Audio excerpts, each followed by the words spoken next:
Thomas Jefferson, John Adams, I got the order wrong, and Abraham Lincoln, and Teddy Roosevelt, and Theodore Roosevelt. And would you believe the Endicott pear tree is now believed to be the oldest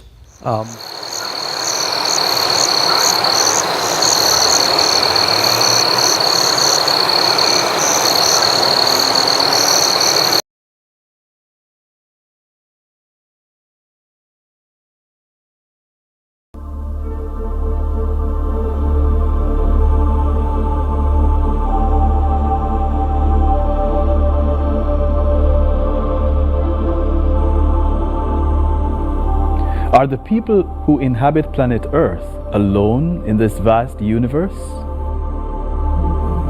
Are there other intelligent beings with whom humans have made contact?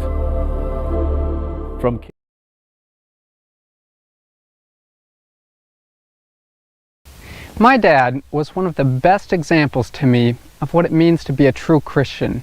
He talked with God the way friends talk to each other. He knew God's voice. And he set the example for me of the kind of relationship that I want to have with God. It seems that everywhere he went, he was always sharing his faith, whether it was to his coworkers or to his friends or the complete stranger in the gas station. God used him to touch countless lives. That's why it was so terribly confusing to everyone when he suddenly passed away with a heart attack at the age of only 51. Leaving me and my 7 siblings without our father, and my mom without her husband who she loved and needed. How could God allow such a good man, a good father, a good husband, and a worker for him to simply be taken away? If God really is an all-powerful God, then he could have stopped it. He had every ability to prevent this tragedy, and in fact has every ability to prevent all tragedy and suffering and pain in this world. Yet he allows it to continue.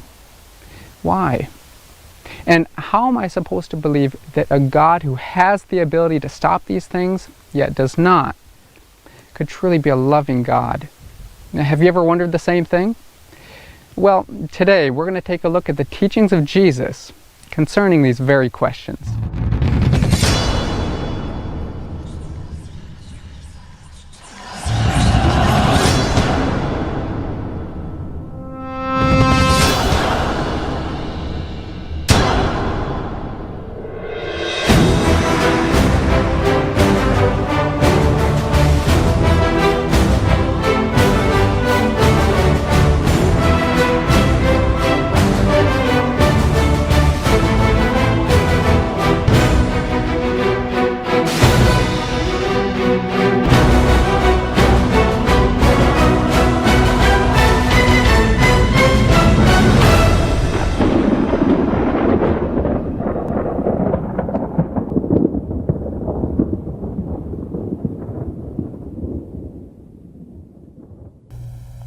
It's the age-old question that continues to cause a storm of controversy.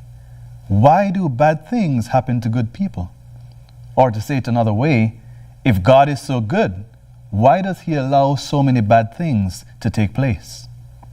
There have been many throughout the ages who have struggled with these very questions, and rightly so. You would think that if God were truly a loving and caring God, he could never allow such things as child abuse, or cancer, or divorce, or the loss of a loved one to take place. So, why then are these things so common in our world? It's a very important question, for it has everything to do with whether or not you can truly believe in a loving and merciful God, the God of the Bible. You know, often he is, in fact, the first one to be blamed when something tragic happens. And some people have turned their backs on God altogether because they just can't imagine believing in a God who is seemingly indifferent to our sufferings.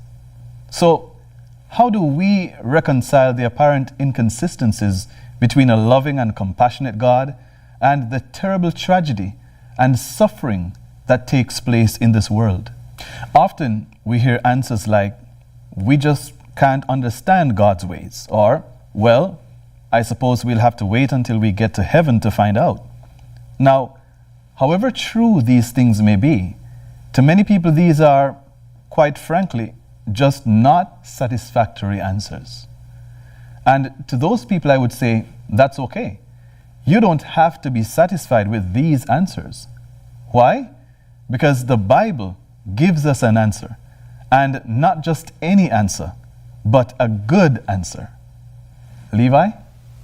It sure does. And you know, often when we're seeking to understand some of life's big questions, the best way to go about it is to take a look at the big picture.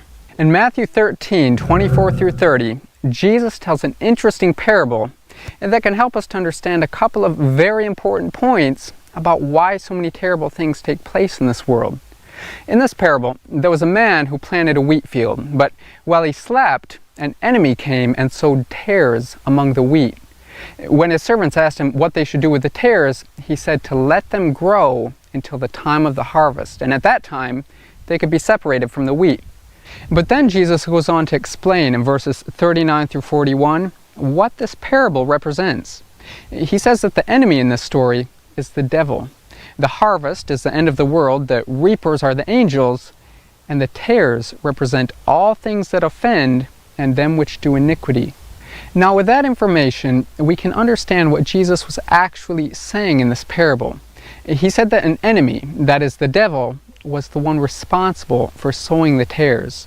And again, what did the tares represent? All things that offend and them which do iniquity. Now let me ask you a question. Would this all things that offend include, say, genocide? Or how about child abuse or rape? Would they be included in this all things? Of course. It includes all of the suffering and death and pain in this world. All things that offend. And who's responsible for it according to the teachings of Jesus himself? The devil. So the first point I want you to notice is that God is not the one causing these things. And Jesus is very clear that the responsibility rests upon Satan.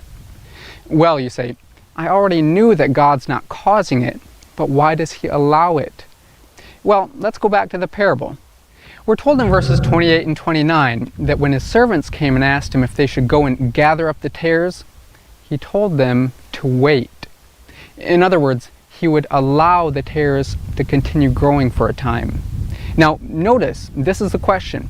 Why does God allow these things to continue? And what was the reason Jesus gave? No, lest while you gather up the tares, you also uproot the wheat with them. Let both grow together until the harvest. So the reason the tares weren't dealt with when they first sprang up was because some of the wheat may have been pulled up with them. You see, in their early stages of growth, the two plants look virtually identical. It's only as you allow them to mature that you can begin to clearly distinguish between the two. And so, what was Jesus saying? Sin, that thing that offends, must be allowed for a time to prosper, to grow to maturity, that its true nature, its true ugliness, and all of its terrible results can be clearly seen. But why is it important for us to be able to so clearly see the results of sin? Andrea is standing by with that important insight. Well, Levi, I think the best way to understand why it's important that we see the results of sin is to go back to the beginning and look at the origin of sin, how it entered the universe, and what was actually at stake because of it. Often, when we think of where sin began, we think of the Garden of Eden and Adam and Eve disobeying God and partaking of the forbidden fruit. But this is actually not where sin originated.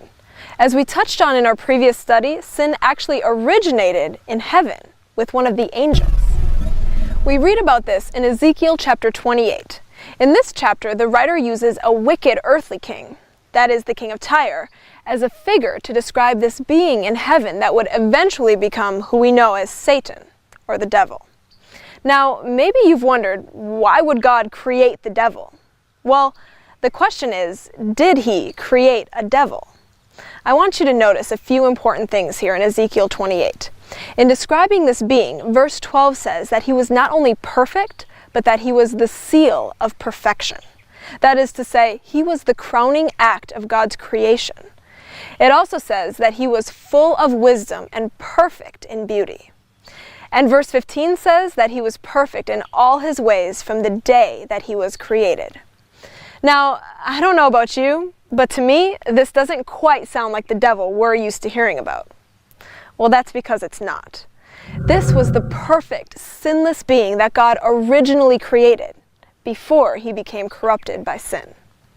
And in fact, it appears that this angel may have been more closely connected to God and his throne than were any of the other created beings. This is evidenced by what is said in verse 14. Thou art the anointed cherub that covereth. And what does that mean? Well, if you study the Old Testament sanctuary that God had Moses build in the wilderness, you'll find that on either side of the mercy seat, which represented God's throne in heaven, there were cherubim, which held their wings above the place where God's presence was to dwell. So a covering cherub was the one who stood closest to God's throne and would arch his wings over the place where God sat. And this was the former position of this angel described in Ezekiel 28, the former position of the one who we now call Satan. You know, it really makes you wonder, what was it that caused one so highly exalted and favored by God to fall so far away? Stephen? Well, Andrea, that's a good question. And it's actually the same question asked in Isaiah chapter 14. How art thou fallen from heaven, O Lucifer, son of the morning? How art thou cut down to the ground, which didst weaken the nations? How could sin enter into a perfect and sinless universe? How could such a bright and holy being as this exalted angel named Lucifer become the most bitter enemy of God? It's something called the mystery of sin. It's a hard thing to understand, but Ezekiel tells us that it was ultimately due to the seeds of pride that began to grow inside of him. Pride for the very beauty and splendor that God intended to be a blessing. Isaiah 14:13 and 14 tells us that this pride eventually led him to desire the very throne of God himself. I want you to notice all of the references to ascending or going up that we find in these verses. For thou hast said in thine heart, I will ascend into heaven. I will exalt my throne above the stars of God. I will sit also upon the mount of congregation in the sides of the north. I will ascend above the heights of the clouds. I will be like the Most High. He wanted to go up, to ascend, to be above all other heavenly beings and even above God himself. He wanted to be like the Most High, not in character, but in position. By his desire to take God's position, he was essentially saying that he could do a better job of running things than could God himself. That God's ways and God's holy law, that law of love and liberty, which is the very foundation of his government, were somehow faulty, that he had a better way of doing things. So who was right and who was wrong? Who are the other heavenly beings to believe? And how are they supposed to discern between what was truth and what was a lie, when all they had ever known was truth? So God had a critical decision to make. How would he deal with this rebellion, this sin that had entered into his perfect universe? If he were to immediately rid the universe of this rebellious angel without allowing him the opportunity to prove his case, there could forever remain questions in the minds of all the other created beings. Questions about who was actually right and who was wrong, and about his justice and fairness in dealing with Lucifer. And even if they still chose to serve him, it would be based, at least in part, upon fear of punishment rather than pure and genuine love.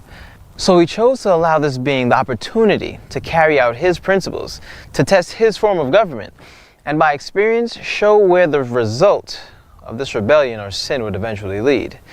Thus, the evidence would be given, the questions answered, and all of creation could then, of their own free will, choose whether or not they would still love and obediently serve their Creator. In 1 Corinthians 4 verse 5, Paul tells us to judge nothing before the time until the Lord come, who both will bring to light the hidden things of darkness and will make manifest the counsels of the hearts. From what we've studied so far, it seems that this is exactly the principle God works on, and the same principle that Jesus taught in the parable of the wheat and the tares. God doesn't want his creatures to serve him out of blind fear, but out of true, heartfelt love. Love that is motivated by his goodness, kindness, and fairness toward all his creation. We love him because he first loved us. Not because we're afraid that he'll zap us out of existence if we don't. It really all centers on the freedom of choice that God has entrusted to each one of us. You can't force someone to love you by simply yelling loud enough or threatening to hurt them if they don't. If you would gain true love from someone, it can only be because they want to love you. They choose to love you. So God chose to allow this rebellion to run its course. He chose not to do away with Lucifer and this infectious disease called sin until the issues were made clear. And we're told in Revelation chapter 12 that the sad result of this uprising was that Lucifer actually persuaded an entire 1/3 of all the angels in heaven to side with him and eventually be cast out of heaven. So now the two sides had clearly been chosen in this great controversy. It was Michael, another name for Jesus, and his angels, versus Satan, also called the dragon or the serpent, and his angels.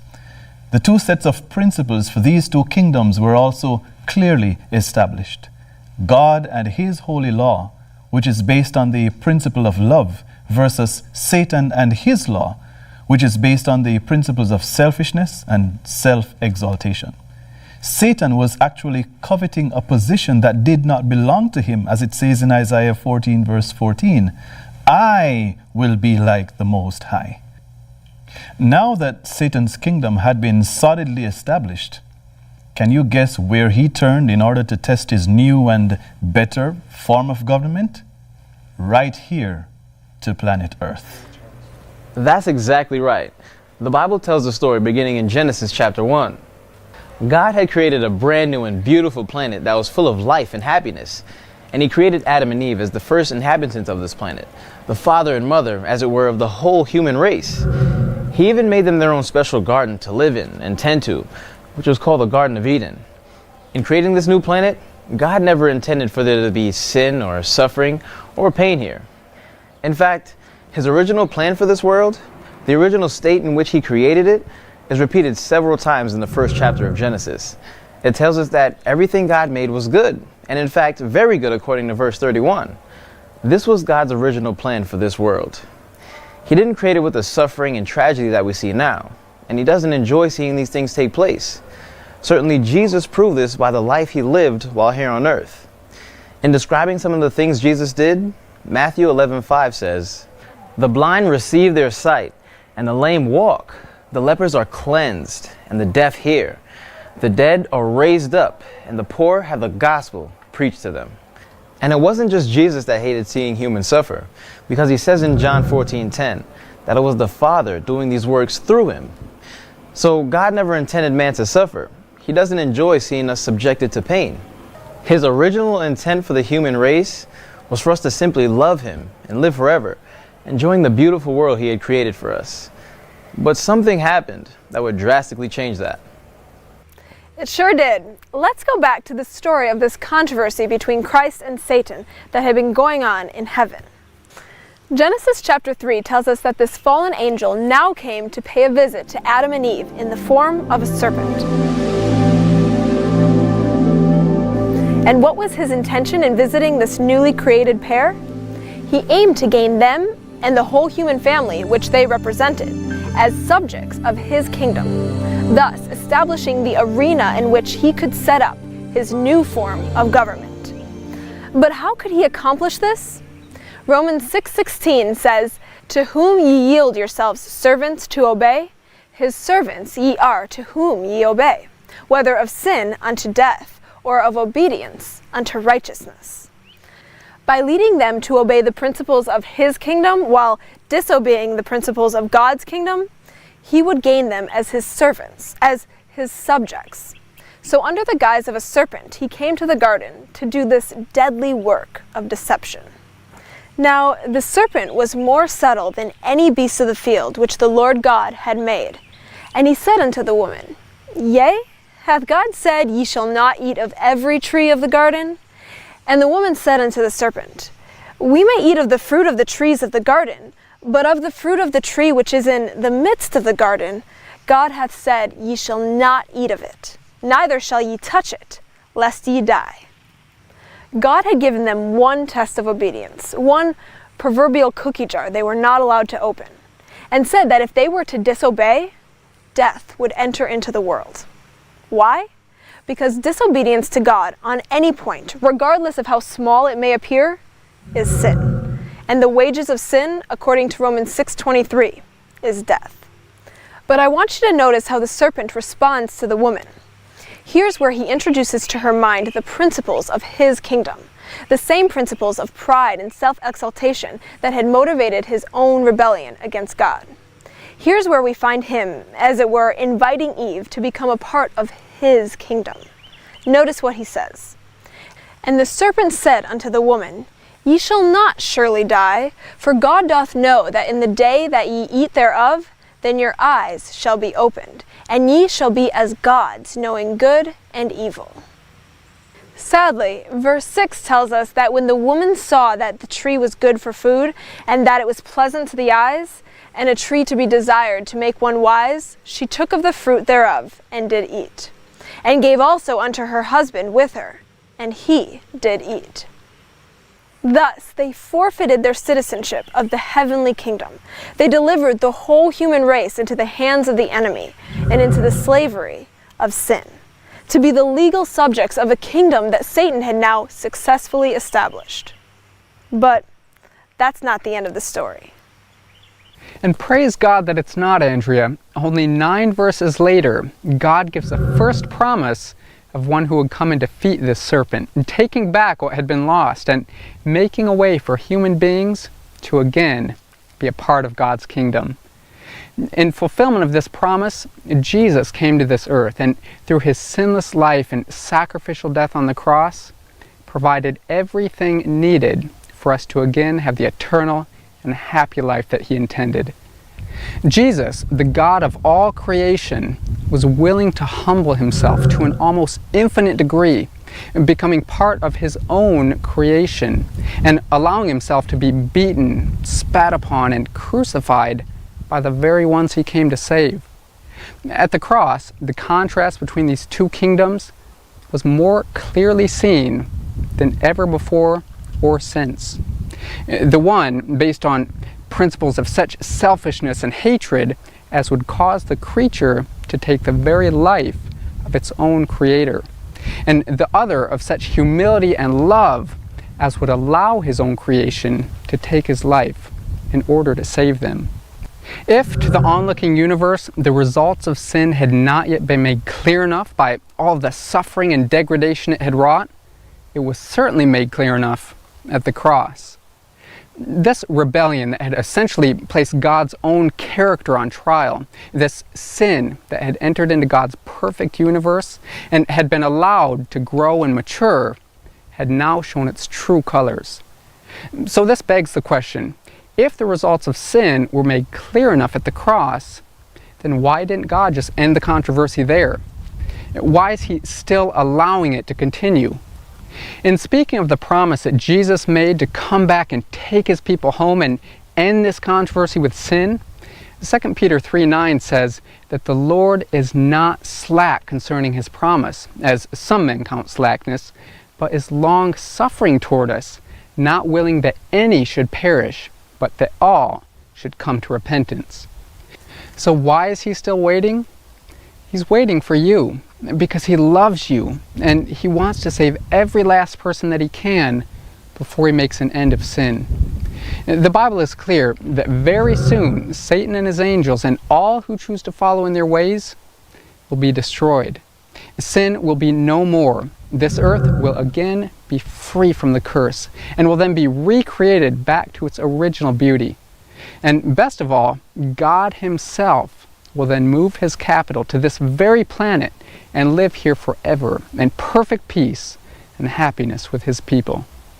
The controversy will be ended. Every question will have been answered, and God's character will have been vindicated before all of his creation. Consequently, we're told in Nahum 1:9 that affliction shall not rise up a second time. It'll be a better and safer universe than before sin entered. And his desire is for you to be there. The Bible is an amazing book, written by many different authors, yet containing one cohesive storyline. From beginning to end, it tells the story of this great conflict with sin and contains all the instructions you and I need in order to safely make it through. This is very clear when you look at how the Bible is actually laid out. The first 2 chapters in the Bible, Genesis 1 and 2, describe creation and the happy existence of mankind in a perfect and sinless world, being in perfect communion with the Creator. And then the 3rd chapter in Genesis describes the entrance of sin into the world and the beginning of all the sorrows it would cause. These 3 chapters begin the story of the Bible. And notice how the Bible ends. The 3rd chapter from the end of the Bible, Revelation 20, describes the eradication of sin and sinners. And the last 2 chapters, Revelation 21 and 22, describe the recreation of the earth and mankind again living the happy and sinless existence with his Creator. Everything in between is the story of this great controversy that's taking place over you and me. And this is the framework into which every teaching of Jesus and his word will fit. But how about that big question? Why do bad things happen to good people? How does this study help us answer that question? Here's how. First, think about this. Though God does often intervene to stop human suffering, if in every instance he stopped every murder, every disease, every war, every famine, every bad thing that could ever take place in this world, could the results of sin ever be clearly seen? Think about that. The answer is no. And why must he allow the results of sin to be seen? So that all of his onlooking creation can clearly see where the results of rebellion will lead, and thus choose to love and serve God of their own free will. It all comes down to this one great and eternal truth, that God is love, and he desires true love from his creation. So, how about you, friend? Which side will you be on?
God's people, the Christian church in the world today. And we have a